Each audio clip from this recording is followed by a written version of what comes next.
정말 엄마는 아무것도 모르는 거지? 당신만 입 다물면 아무도 몰라요. 믿었던 아들의 이야기를 듣고 하늘이 무너졌습니다. 원래 아들은 착한 아이였습니다. 남편을 하늘나라로 보내고 혼자서 아들 하나 키우며 20년을 버텼습니다. 식당에서 설거지하고 새벽엔 청소 일하고 오후엔 마트에서 계산대 앞에 서서 정말 죽을 맛으로 살았습니다. 하지만 한순간에 모든 게 무너졌습니다. 가족이라고 믿었던 아들이 정말 무서운 계획을 세우고 있었다는 걸 알게 됐거든요. 그 순간 제 손이 문틀을 부여잡으며 떨렸어요. 20년 동안 믿고 살았던 아들이 저를 속이고 있었던 거예요. 어느 날 하루 종일 어둡고 비가 부슬부슬 내렸어요. 그날도 평범한 하루였어요. 마트에서 하루 종일 계산대에 서 있느라 발이 퉁퉁 부었거든요. 63세 나이에 하루 8시간씩 서 있는 게 얼마나 힘든지 젊은 사람들은 모를 거예요. 허리는 끊어질 것 같고 다리는 쥐가 날 것 같고 그래도 참았어요. 아들이 결혼하고 나서 생활비가 더 필요했거든요. 집에 돌아와서 겨울 이불이나 꺼내려고 안방으로 가는데 아들 방에서 불빛이 새어나오더라고요. 평소 같으면 그냥 지나쳤을 텐데 그날은 뭔가 이상했어요. 목소리가 너무 작았거든요. 마치 누가 들을까봐 조심스러워하는 것 같았어요. 혹시 무슨 일이 있나 싶어서 귀를 기울였는데 그때 들린 말이 아직도 귓가에 맴돌아요. 당신만 조용히 하면 보험금은 우리 거예요. 그 순간 온몸에 소름이 끼쳤어요. 보험금이라니. 제가 몇 년 전에 가입한 치매보험이 떠올랐거든요. 나이 들어서 치매 걸릴까봐 무서워서 가입한 건데 보험금이 무려 1억 2천만 원이었어요. 평생 모은 돈보다 훨씬 큰 금액이었죠. 숨이 턱 막혔어요. 설마 내 아들이, 내가 그렇게 아끼는 며느리가 그런 생각을 하고 있다는 건가요? 믿고 싶지 않았어요. 아니, 믿을 수가 없었어요. 20년 동안 온갖 고생을 다하면서 키운 아들이 제 보험금을 노리고 있다니. 발이 떨려서 한 발짝도 움직일 수가 없었어요. 계속 들려오는 그들의 대화를 들으면서 점점 더 큰 충격에 빠져들었거든요. 이게 정말 현실인가 싶었어요. 어머니는 워낙 순하시잖아요. 의심할 리도 없고. 그래도 엄마인데. 좀 그렇지 않아? 그럼 우리는 언제까지 이런 좁은 집에서 살 건데요? 시어머니 눈치 보면서 그 말을 듣는 순간 가슴이 무너져 내리는 것 같았어요. 내가 평생 모은 돈으로 산 이 집이 좁다고? 내가 매일 죽을 고생하며 모은 돈이 그들 눈에는 그저 탐욕의 대상일 뿐이었던 거예요. 후견인 신청만 되면 모든 걸 우리가 관리할 수 있어요. 통장도 부동산도 전부 다요. 후견인이라는 말까지 나오니까 정말 심각하다는 걸 알았어요.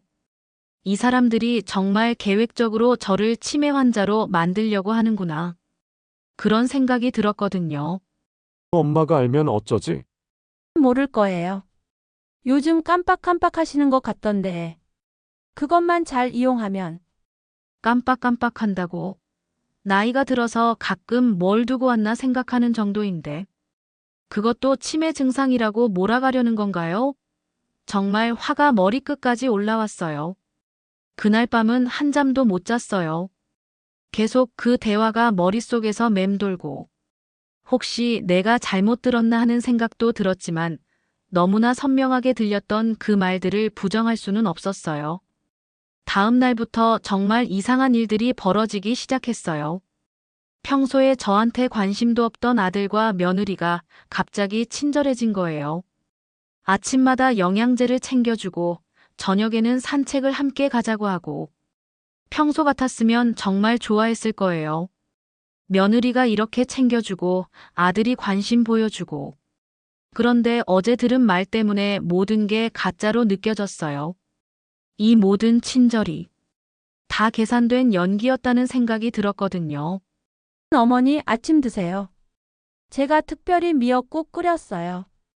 고마워라, 혜린아. 어머니, 영양제도 챙겨드릴게요.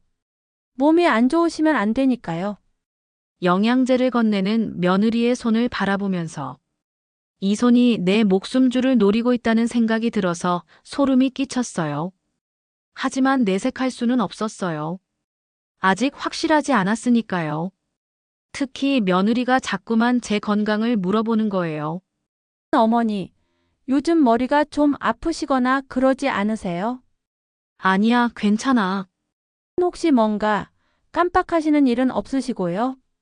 나이가 있으니까 가끔. 그래도 멀쩡해. 그래도 한번 검사 받아보시는 게 어떨까요? 예방이 중요하잖아요.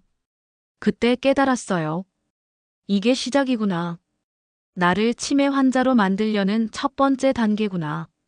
저녁에는 산책을 함께 가자고 하더라고요. 평소에는 TV 보느라 바빠서 저한테 관심도 없던 사람들이 말이에요. 엄마, 우리 함께 산책할까요? 저녁 먹고 운동도 할 겸. 좋지, 함께 가자. 산책하면서도 계속 이상한 질문들을 하더라고요.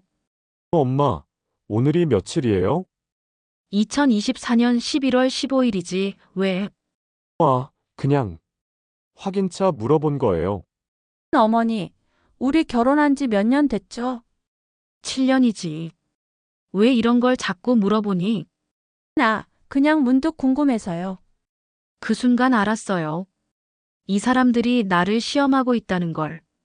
내가 정신이 멀쩡한지 아니면 정말 치매 기미가 있는지 확인하려는 거였어요. 며칠 동안 이런 일이 계속되면서 저는 점점 더 확신하게 됐어요. 이 사람들이 정말로 제 보험금을 노리고 있다는 걸. 그리고 저를 치매 환자로 만들어서 후견인이 되려고 한다는 걸. 밤마다 잠이 안 와서 천장만 바라봤어요. 평생을 믿고 살았던 가족이 정말 무서운 사람들이었다는 걸 받아들이기가 힘들었거든요. 그래도 현실을 부정할 수는 없었어요. 일주일 정도 지났을 때 조카 민수가 놀러 왔어요. 민수는 제 남동생 아들인데 어릴 때부터 저를 친엄마처럼 따랐거든요. 법무사 일을 하고 있어서 이런 일에 대해서는 저보다 훨씬 잘 알고 있었어요. 이모 안녕하세요. 오랜만이네요. 민수야, 어서 와. 밥은 먹었니? 민수와 단둘이 있을 때 저는 용기를 내서 그 이야기를 털어놨어요. 민수야, 이모가 이상한 이야기를 하나 해볼까? 네, 이모. 뭔 일이세요? 준호와 혜린이가 요즘 너무 이상해. 자꾸 내 건강을 묻고 병원 가자고 하고. 그런데 며칠 전에 우연히 들은 얘기가 민수에게 그날 밤 들은 모든 이야기를 했어요. 보험금 얘기, 후견인 얘기, 모든 걸. 이모. 정말 그런 말을 했다고요? 응. 내가 잘못 들었나 싶기도 하고. 민수의 표정이 점점 심각해졌어요. 그리고는 충격적인 이야기를 해주더라고요. 이모, 이건 정말 심각한 문제예요. 성년 후견인 제도라는 게 있거든요. 치매나 정신질환 판정을 받으면 가족이 그 사람의 재산과 보험금을 대신 관리할 수 있어요. 법적으로 완전히 합법이고요. 심장이 쿵 내려앉았어요. 그럼 정말로 나를 치매 환자로 만들면 제 모든 재산을 빼앗을 수 있다는 뜻이야? 더 무서운 건 한 번 후견인이 되면 본인이 반대해도 소용없다는 거예요. 법원에서 인정한 거니까요. 그럼 어떻게 해야 하니? 일단 증거를 모아야 해요. 그 사람들이 정말 그런 계획을 세우고 있다는 증거를 말이에요. 그때부터 민수가 자세히 설명해 줬어요. 요즘 많은 가족들이 이런 방법으로 노인의 재산을 빼앗고 있다는 거. 특히 혼자 사는 노인들이 표적이 되기 쉽다는 거. 이모가 가입한 보험금이 1억 2천이면 거기에 이 집값까지 합치면 3억은 넘겠네요. 충분히 노릴 만한 금액이에요. 3억. 제가 평생 모은 모든 재산이 그들 눈에는 그저 탐욕의 대상일 뿐이었던 거예요. 가슴이 아파서 숨이 막힐 것 같았어요. 이모 절대 속으면 안 돼요. 치매 검사 같은 거 받으라고 하면 거부하시고 모든 대화를 녹음해 주세요. 민수의 말을 듣고 나니까 모든 퍼즐이 맞춰졌어요. 갑자기 친절해진 것도, 자꾸 건강검진을 권하는 것도, 제 정신 상태를 확인하려고 하는 것도, 모든 게 계획된 일이었던 거예요. 정말 무서웠어요. 가장 믿었던 가족이, 가장 가까운 사람들이 저를 속이고 있었다니. 세상이 무너지는 것 같았어요. 민수의 조언을 듣고 그날부터 모든 대화를 휴대폰으로 녹음하기 시작했어요. 스마트폰 사용법을 익히는 것도 힘들었지만 제 재산을 지키기 위해서는 어쩔 수 없었거든요. 며칠 뒤 정말 충격적인 대화를 듣게 됐어요. 아들과 며느리가 거실에서 나누는 대화였는데 제가 안방에서 자는 줄 알았나 봐요. 후견인 신청하면 얼마나 걸릴까? 변호사한테 물어보니까 3개월 정도 걸린다고 하더라고요. 단, 치매 진단서가 있어야 한다는 조건이 있지만요. 엄마가 검사 받으려고 할까? 걱정 마세요. 제가 어머니한테 얘기해 볼게요. 건강을 위해서라고 하면 거부하지 않으실 거예요. 녹음기를 누르는 제 손이 덜덜 떨렸어요. 정말로 이런 일이 벌어지고 있다는 게 믿어지지 않았거든요. 보험금만 받으면 새 출발 가능해요. 1억 2천에 집값 2억. 3억이면 충분하죠. 그래도 엄마 돈인데. 어차피 어머니 혼자 쓰실 수도 없잖아요. 우리가 받아서 잘 쓰는 게 낫지 않을까요? 그 말을 듣는 순간 정말 화가 머리끝까지 올라왔어요. 제가 평생 피땀 흘려 모은 돈을 어차피 혼자 쓸 수 없다고, 그럼 자기들이 받는 게 낫다고. 며칠 동안 계속 녹음을 했어요.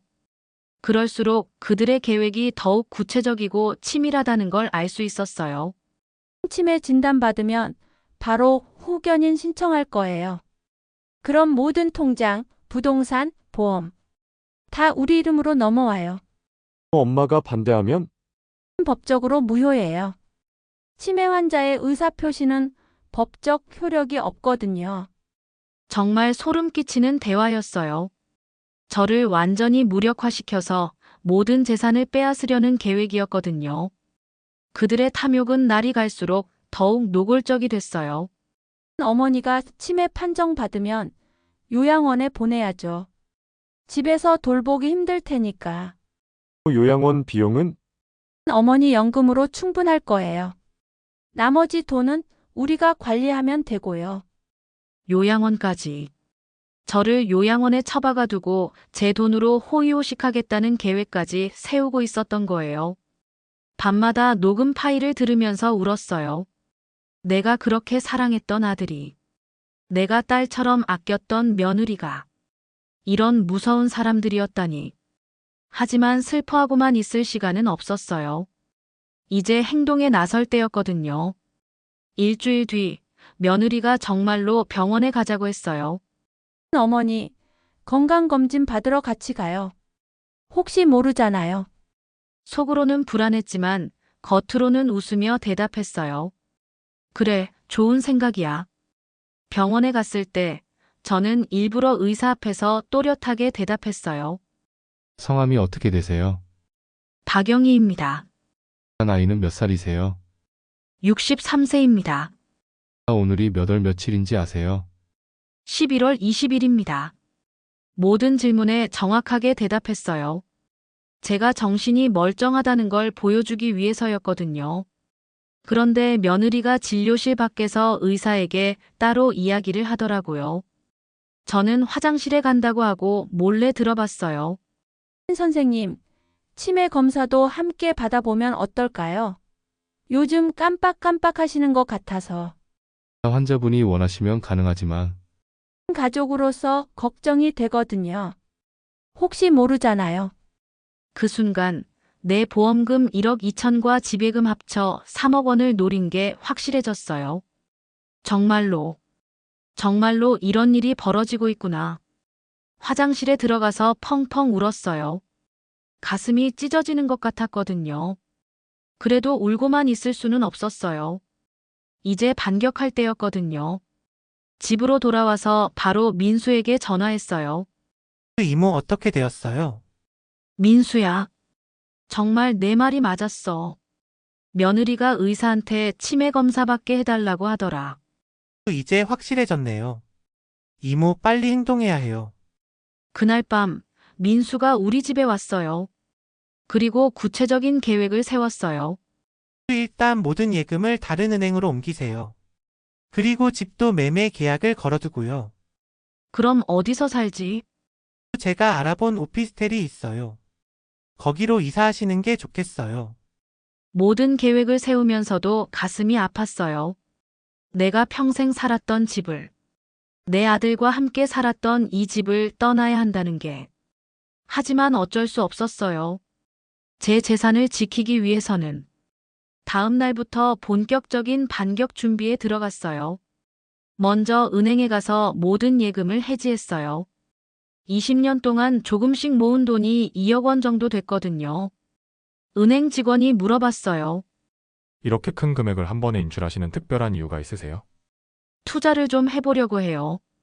새로 만든 계좌로 모든 돈을 옮겼어요. 그리고 집 매매 예약도 걸었어요. 부동산 중개사가 깜짝 놀라더라고요. 갑자기 매매를 결정하신 이유가 좀 더 작은 집으로 이사하고 싶어서요. 모든 과정을 민수와 함께 했어요. 민수만이 유일하게 믿을 수 있는 사람이었거든요. 오피스텔 계약도 마쳤어요. 작지만 깔끔한 곳이었어요. 여기서 새로운 인생을 시작하게 될 거라고 생각하니까 슬프기도 하고 두렵기도 했어요. 변호사 사무실에도 갔어요. 민수가 소개해준 변호사였는데 제 이야기를 듣고 깜짝 놀라더라고요. 이런 일이 정말 많이 일어나고 있어요. 특히 혼자 사시는 어르신들이 표적이 되는 경우가 많죠. 녹음 파일을 들려드렸어요. 이 정도면 사기 미수와 강요 미수로 충분히 처벌 가능합니다. 증거가 너무 명확해요. 정말요? 네, 후견인 제도를 악용해서 재산을 빼앗으려는 명백한 증거거든요. 변호사 말을 듣고 나니까 좀 안심이 됐어요. 그래도 법적으로 제가 보호받을 수 있다는 걸 알았거든요. 언제든지 연락 주세요. 바로 고소장을 접수할 수 있습니다. 모든 준비를 마치고 집으로 돌아왔을 때 아들과 며느리는 여전히 저를 속이고 있었어요. 어머니, 병원에서 추가 검사 받자고 하던데 어떠세요? 나중에 생각해 볼게. 엄마, 몸이 좀 어떠세요? 괜찮으세요? 응, 괜찮아. 겉으로는 평온한 척했지만 속으로는 분노가 끓어오르고 있었어요. 이 사람들이 지금까지도 저를 속이고 있구나. 그날 밤 또 충격적인 대화를 들었어요. 내일 다시 병원 가서 치매 검사 받게 해야겠어요. 엄마가 싫다고 하면? 그럼 억지로라도 데려가야죠. 이미 너무 많이 왔는데 지금 포기할 수는 없어요. 정말 무서운 사람들이었어요. 제 의사는 전혀 중요하지 않고 오직 제 돈만 중요한 거였어요. 이제 더 이상 참을 수 없었어요. 행동에 나설 때가 왔다고 생각했거든요. 일주일 뒤 준호와 혜린이 외출한 사이에 모든 계획을 실행에 옮겼어요. 미리 준비해둔 이사업체가 와서 짐을 싹 정리해서 오피스텔로 옮겼어요. 20년 동안 살았던 집을 떠나는 게 쉽지는 않았지만 어쩔 수 없었어요.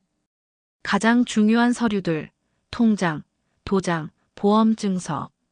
모든 걸 챙겨서 새로운 집으로 갔어요. 작지만 깔끔한 오피스텔이었어요. 여기서 새로운 인생을 시작하게 될 거라고 생각하니까 두렵기도 하고 설레기도 했어요. 그날 저녁 예상했던 대로 전화가 왔어요. 엄마, 집이 완전히 비었어요.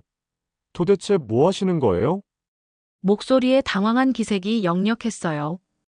아마 집에 와서 텅 빈 집을 보고 깜짝 놀랐을 거예요. 아, 그래. 나는 새로운 곳에서 살기로 했어. 새로운 곳이 어디예요?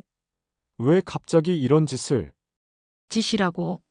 내 집에서 나가는 게 짓이야? 어머니 어디 계세요? 당장 집으로 돌아오세요. 전화기 너머로 며느리의 다급한 목소리가 들렸어요. 평소에 저한테 그렇게 친절하던 목소리가 완전히 바뀌어 있었어요. 이제 가면을 벗을 때라고 생각했어요. 혜리나 준호야. 너희가 노린 건 내 보험금 1억 2천과 집값 2억이었지. 엄마, 무슨 소리예요? 갑자기 왜 이러세요? 갑자기. 너희가 몇 달 동안 계획한 일을 갑자기라고 해. 어머니, 도대체 무슨 말씀을? 후견인 신청해서 내 모든 재산 빼앗고 나는 요양원에 처박아둘 계획이었지. 전화기 넘어가 갑자기 조용해졌어요. 아마 자기들끼리 눈짓을 주고받고 있을 거예요. 엄마, 그런 게 아니에요. 그런 게 아니라고. 그럼 뭐야? 치매 검사받게 하려던 건 뭐고 후견인 신청 얘기는 뭐야? 어머니가 오해하고 계세요. 오해. 내가 다 들었어. 너희 대화 전부 다 녹음해뒀거든. 그 순간 완전히 조용해졌어요. 아마 정말 큰 충격을 받았을 거예요. 그 돈, 너희 손에 절대 안 들어가. 내가 평생 모은 돈을 너희가 가져가게 놔둘 것 같았어. 엄마, 이게 아니에요. 뭐가 아니야. 내가 한 말 전부 녹음해서 경찰에 제출했어. 곧 연락할 거야. 어머니, 그러시면 안 돼요. 안 돼. 왜 안 돼? 내 돈 지키는 게 왜 안 돼? 전화를 끊고 바로 변호사에게 연락했어요. 지금 바로 경찰서로 갑시다. 고소장 접수할게요. 변호사와 함께 경찰서에 갔어요. 경찰관들도 제 이야기를 듣고 깜짝 놀라더라고요. 요즘 이런 사건이 정말 많아요. 가족이 노인을 속여서 재산을 빼앗으려는 녹음 파일을 들려드렸더니 바로 사건으로 접수해 주더라고요. 증거가 너무 명확하네요. 사기 미수, 강요 미수로 수사하겠습니다. 며칠 후 정말로 아들과 며느리에게 경찰서 출석 통지서가 나갔어요. 민수가 알려줬거든요. 그 이모 정식 수사에 들어갔어요. 벌금이나 집행유예는 각오해야 할 것 같아요. 그래도 다행이야. 내 돈은 지켰으니까. 정말 후련했어요. 비록 가족과는 헤어졌지만 제 재산만큼은 지켜낼 수 있었거든요. 지금 저는 오피스텔에서 혼자 살고 있어요. 외롭긴 하지만 평온해요. 매달 연금과 예금 이자로 충분히 살 수 있거든요. 아무도 제 돈을 노리지 않으니까 안심이 돼요. 무엇보다 중요한 건 모든 서류와 도장이 제 손에 있다는 거예요. 제 의지와 상관없이 누군가가 제 재산을 건드릴 수 없어요. 가끔 아들에게서 연락이 와요. 엄마, 저희가 잘못했어요. 용서해 주세요. 하지만 저는 더 이상 속지 않아요. 한번 배신한 사람은 또 배신할 수 있거든요. 용서는 해. 하지만 다시는 만나지 말자. 며느리도 몇 번 찾아왔어요. 어머니 정말 죄송해요. 제가 잘못 생각했어요. 이제 와서 후회해도 늦어. 너희는 이미 선택했잖아. 결국 아들과 며느리는 벌금형을 받았어요. 그리고 이혼까지 했다고 들었어요. 탐욕 때문에 가정까지 깨진 거죠. 저는 이제 새로운 인생을 살고 있어요. 혼자지만 자유로워요. 제 돈을 제가 관리하고 제 인생을 제가 결정해요. 여러분도 조심하세요. 가장 믿었던 가족이 가장 큰 적이 될 수 있어요. 특히 나이가 들수록 더욱 조심해야 해요. 보험금이 크면 클수록, 재산이 많으면 많을수록 더 위험해요. 후견인 제도를 악용해서 노인의 재산을 빼앗는 사례가 정말 많거든요. 절대 방심하지 마세요. 치매 검사를 억지로 받으라고 하거나 갑자기 친절해지거나 자꾸 건강을 걱정한다면 의심해 보세요. 제 경우처럼 미리 준비하세요. 믿을 만한 사람과 상의하고 필요하면 증거도 모으고 법적 조치도 취하세요. 보험도 재산도 본인이 끝까지 지켜야 해요. 그게 진짜 자기 자신을 사랑하는 일이에요. 저는 잃을 뻔했지만 지켜냈어요. 비록 가족은 잃었지만 제 인생은 지켜냈어요. 그리고 지금 이 순간이 가장 평화로워요. 여러분도 절대 포기하지 마세요. 나이가 들었다고 해서, 가족이라고 해서 무조건 믿으면 안 돼요. 끝까지 의심하고 끝까지 싸우세요. 그게 여러분의 인생을 지키는 방법이에요. 민수 같은 믿을 만한 사람이 주변에 있다면 정말 다행이에요. 하지만 그런 사람이 없다면 혼자서라도 싸우세요. 법무사나 변호사의 도움을 받으세요. 경찰서에 신고하세요. 절대 혼자 고민하지 마세요. 도움받을 곳은 많아요. 포기하지 마시고 끝까지 싸우세요. 제 이야기가 여러분에게 도움이 됐으면 좋겠어요. 모든 분들이 안전하고 평화로운 노후를 보내시길 바라요. 구독과 좋아요는 큰 힘이 됩니다. 감사합니다.